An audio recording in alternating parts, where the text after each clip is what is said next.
Sekarang ini, banyak sekali konten yang berhubungan dengan kesehatan yang disebar di sosial media. Mulai dari penyakit hingga kebiasaan sehari-hari yang mungkin ada dampaknya secara langsung pada seseorang. Hari ini, Dr. Gamarida Makfirah akan menanggapi beberapa konten tersebut sekaligus memberikan penjelasan medis terhadap informasi di dalamnya.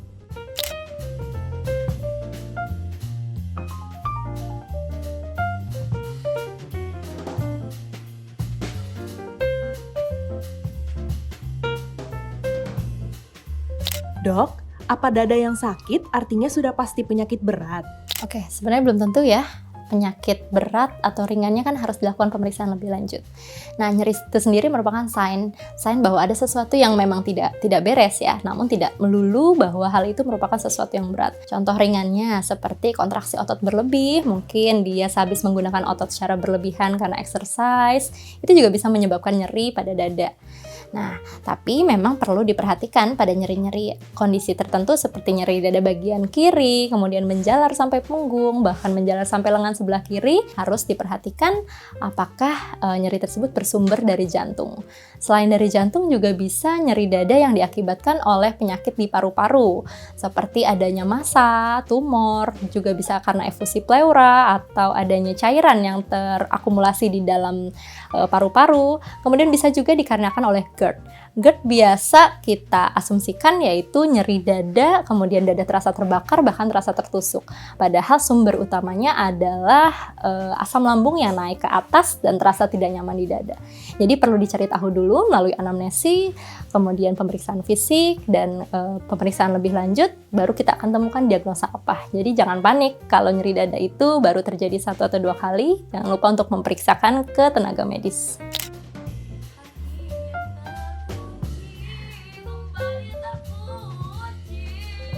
Jelas tidak benar ya, itu merupakan mitos. Kenapa? Karena kalau darah daging tentunya harus ada proses fertilisasi atau pembuahan dari individu dan ibu dan bapak yang sama. Tidak sekedar kita mendonorkan darah kemudian menjadi saudara sedarah, itu tidak benar sama sekali. Apa itu donor darah? Nah, sebenarnya apa sih transfusi itu sendiri? Transfusi adalah proses pemberian darah dari seseorang kepada orang lain baik secara langsung maupun tidak langsung. Darah yang diberikan itu biasanya dibutuhkan karena adanya perdarahan hebat pada seseorang, kemudian pada proses operasi, lalu pada shock hipovolemik juga dibutuhkan pada kondisi tertentu, misalkan membutuhkan trombosit atau plasma, di mana komponen tersebut ada di dalam darah. Siapa saja yang boleh donor darah? Donor darah boleh diberikan dari siapapun yang berusia di atas 17 tahun, namun harus memenuhi kondisi fisik dan medis yang telah ditentukan oleh Palang Merah Indonesia. Persyaratan tersebut seperti tekanan darah yang tidak terlalu rendah atau tidak terlalu tinggi, kisaran 120/80 sampai dengan 140/90, lalu tidak memiliki berat badan di bawah 45 kg, lalu tidak memiliki HB di bawah 12 atau tidak melebihi 17, kemudian tidak dalam kondisi demam, tidak dalam kondisi penyakit menular seperti HIV, hepatitis B, tidak dalam kondisi hamil tentunya, tidak dalam keadaan sakit, dan harus dalam kondisi fit dan prima. Apa saja manfaat donor darah untuk si pendonor? Manfaat yang paling utama adalah siklus regenerasi dari sel darah merah itu sendiri, di mana kita tahu bahwa HB atau sel darah merah mengalami siklus sekitar 120 hari. Nah, dengan memberikan sebagian atau mendonor darah sebagian, itu dapat membantu untuk mempercepat proses regenerasi sehingga pembentukan dari sel darah merah akan lebih cepat dan lebih baik. Perhatiin deh dari before after setelah kita pedicure. Kenapa aku selalu bilang sama kalian kalau pedicure itu penting? Karena treatment pedicure ini ngebersihin kotoran yang ada di sela-sela kuku kita. Bayangin kalau itu nggak dibersihin, bener-bener nanti bakal bikin kuku kalian jadi sakit. Ada yang pernah ngalamin nggak? Lebih baik menghindari ya guys, daripada nanti sakit duluan terus kakinya bau.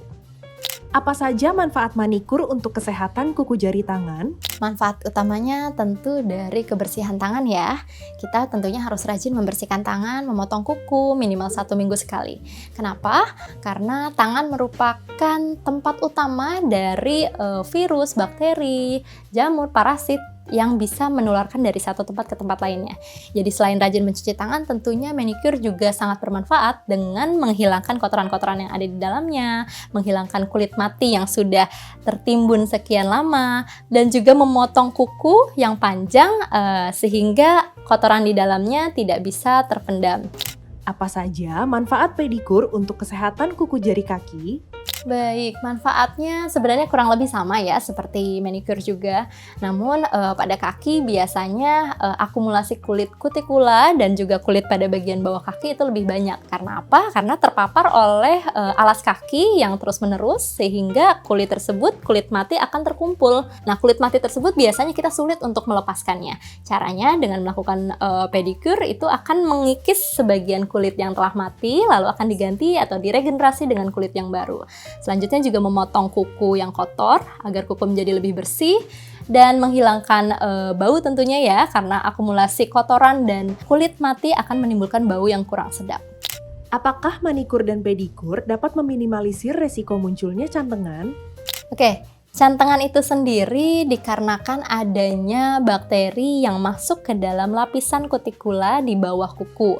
Biasanya dikarenakan karena pemotongan kuku yang terlalu dalam atau kuku yang lama tidak dipotong sehingga masuk ke dalam lapisan kulit. Bisa juga dikarenakan karena kulit kutikula yang terlalu tebal. Dengan tindakan pedicure yang baik dan tepat, tentunya akan meminimalisir hal tersebut dengan cara tadi, yaitu memotong kuku tidak terlalu pendek sehingga tidak melukai jaringan di bawahnya, lalu membersihkan kutikula yang terlalu tebal, juga membuang kotoran agar tidak menjadi sumber infeksi. Demikian pembahasan mengenai permasalahan yang sering ditanyakan oleh netizen. Saya Dr. Gama, sampai jumpa di pembahasan berikutnya.